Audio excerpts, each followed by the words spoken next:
like and subscribe.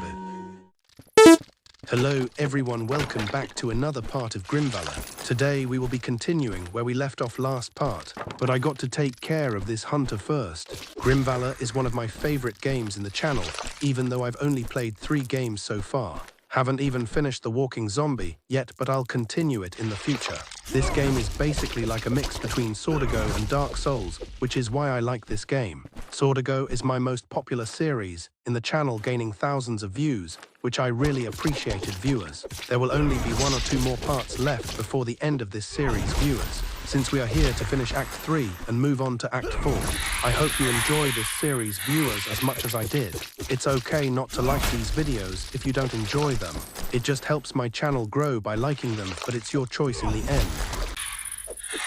Dan finally died after getting hit multiple times. This spider really waited for the cutscene to end just to attack me.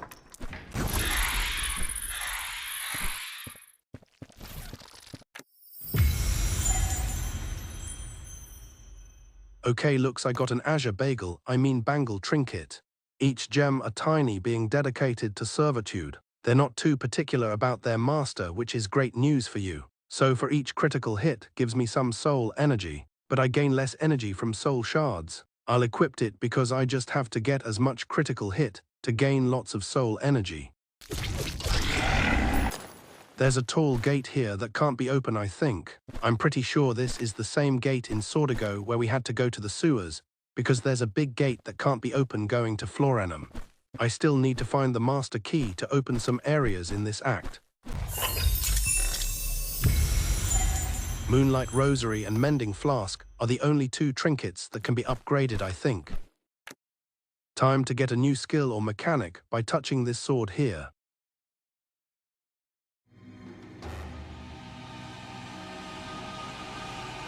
How many times I'm going to fight this weak guardian? Buddy, at first you were strong, but now you are not okay. I swear every time I touch this sword, I gotta fight the Slayer.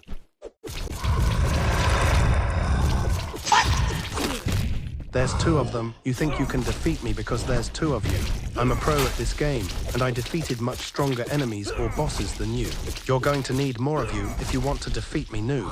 You ain't slaying nobody, so you don't deserve that name.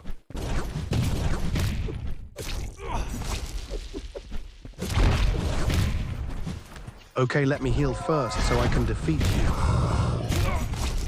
All I need is to attack the real one.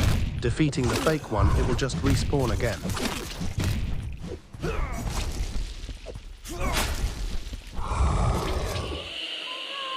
I won't go easy when I see this boss again, I swear, because I wasn't taking it seriously when fighting the Slayer here. I unlocked a new ability called Respecialization, so I can now spend soul shards to reallocate my character attribute points at any checkpoint. So if I make a mistake in leveling up my character by putting too much points in an attribute, I can regain those attributes and put it in whatever attribute I want. Also got the master key now. I'm taking the elevator next time, okay. Look, viewers, they both have the same damage, except the Valor's conduit is more cool looking than the Grand Machete. That's why I'm only putting the Grand Machete as my secondary weapon, because simplicity is ugly. That's a gigantic spider. Viewers who have arachnophobia, yeah, you can skip this part. This corrupted queen is the guardian in this act, and it makes sense cause in one of the pages of the book they mentioned it there. Also, most of the enemies here are small and medium-sized spiders, so it would make sense to have a guardian that is a spider. This is like a flying boss where it's harder to hit because the character can't reach them while they're in the air. But it's not that hard, since there's some webs that I can hit to get near the boss to attack, which is helpful.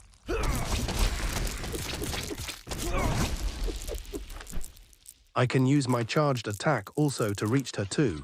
I just need to break her shield multiple times, so I can hit her multiple times. The little spiders are a bit annoying, but it's fine. Since they have low health, they can easily be taken care of. Good thing there aren't any medium-sized spiders, since they are much tougher, and having many of them in here would be troublesome for me.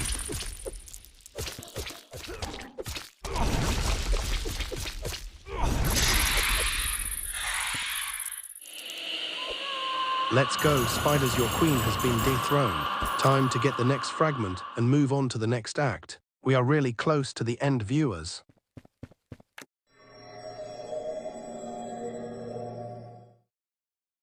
Every act always waking up here. It would be nice if someone put a bed here. The staff is almost within our reach. Little warrior. The last fragment of the gate is in the possession of Nelog, the silver dragon. Nelog nests at the very top of the sanctuary mountain. It holds no love for the king whose death we seek, so you might be able to reason with it. But just in case, go prepared to do battle. There used to be numerous dragons in the region, but King Valor's ambition resulted in the violent culling of their numbers. Only one remains now. The rest are either dead or have fled the land. All right, how do you know that the silver dragon has the last fragment? Did you encounter this thing? Anyways, there's a chance we could be fighting that dragon. It could be the guardian in this act. We are here in the ruins of the frozen wind. So this area is snowing, which I really like since winter is one of my favorite seasons. I think we're going to encounter some frozen enemies. Couldn't take us to the tropics, could you? Luckily, I'm dressed for the climate. You, on the other hand, look like you could use something to warm you up. Maybe something from my inventory or even... Let's have a look. No. So cold. So very cold. I already know it's just a new trinket and an upgrade to the forge. You ain't got nothing new. Also, here we go again with the complaining. You hate rain, the previous areas, because it had an eerie feeling to it, and now you don't like snow. You're lucky that I saved you before, and that I'm still going to buy whatever stuff you have, friend. Witch's Watch, the timepiece of a cultured sorceress who yearned for more. It tells the future, though if you watch the hands too keenly, you'll miss your moment. When I buy and equip this, my last second dodge slows down all enemies for a brief moment. These are the same enemies before, except their skin is blue, and the archers have swords with them now, which makes them a lot more dangerous. This hunter is called Slitherblade, and it's carrying a huge shield and 2 long swords. There's also other ones that are like it but little.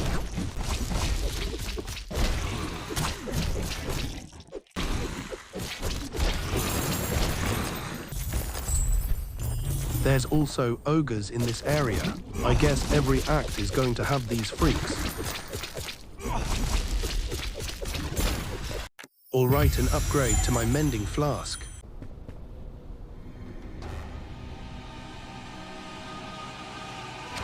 Champion of Valaris, I'll defeat you and prove to the viewers that I am a pro. And I'll be the new champion of Valaris. This boss has a halo, thinking it's an angel where in reality it's actually a monster. It could teleport like the other boss from the previous act. Maybe you are an angel because you're flying right now. I love when bosses lose their shield. They immediately get stunned, making so vulnerable that their bodies turns into ragdoll. Already half health, not looking good for you, champion.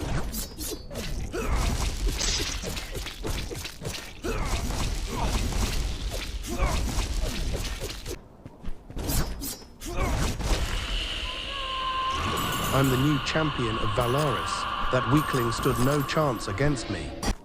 Parkering in towers now for this act. The enemies make it a little bit hard, just little. Yep, I'm buying this new items in the forge, since they're much better than its previous versions. Every upgrade of the forge gives us better and stronger weapons. I will buy them because it looks cool, like this area we are at right now. What the freak is this area? This area makes this experience like a horror game. I would be surprised if there's a jump scare here right now.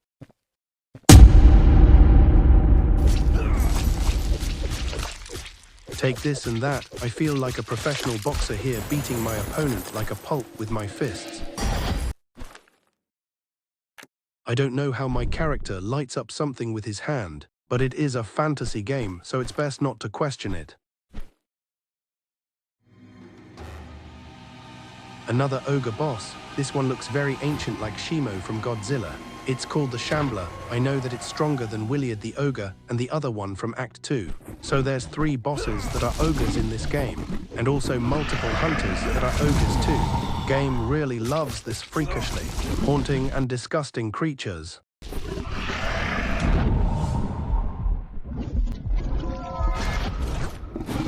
This boss really thought it could hurt me while I was healing myself. Because of that mistake, your health is now in half. Scream all you want, nobody is going to rescue you. Not like William, who is screaming, calling for his buddy to help him.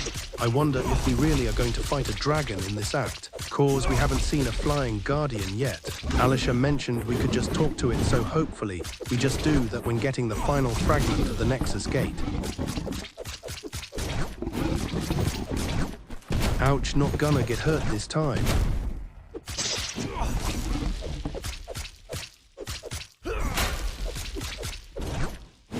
Looks like I put the sword in its butt. That's disgusting, but at least I killed it. The Knights of Brightwall fortified their bodies with magic, but their over-reliance on accoutrements left them shallow in both skill and character. So I take less damage from enemies, but each taken hit drains some of my soul energy. To me, this is okay since I get soul energy pretty easily because of the other trinket. Showing my parkour skills in Grimvalor.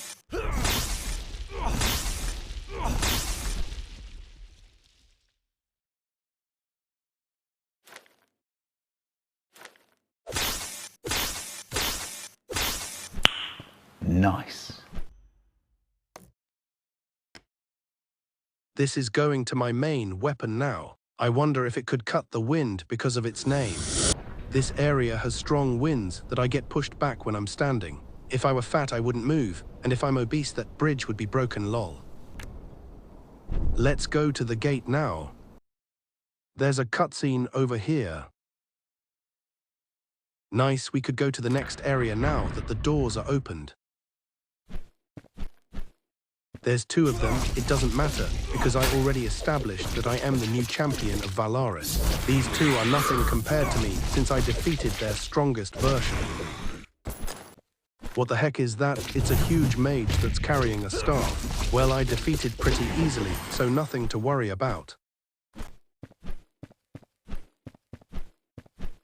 Crystal Guardian. The creatures in this game are gigantic all of the time, not like in Sordigo. This hunter kinda looks like the sad guy from the previous act. Also, some of the archers there too. This hunter could also give its allies some force field to protect its health. That's crazy.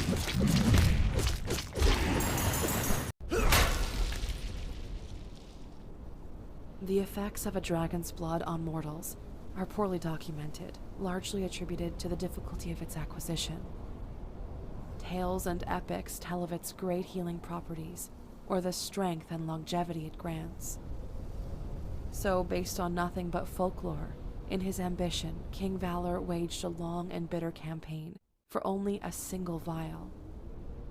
He turned an entire race into a dangerous enemy. I don't care if the dragon's blood gives me healing properties or increased strength. I wouldn't hurt an innocent dragon. If it's not innocent, then I'll get its blood. But I won't use it at me, I'll experiment with it if it's compatible to humans, and also if there's side effects to it. If there are bad side effects, then I'm good with my own blood. Viewers, this is going to be the end of this part. We discovered lots of new things, and I'm pretty sure next part could be the final part. Act 5 is the last act, and I know next part I will be fighting whatever guardian is in this act. See you viewers in another video, goodbye.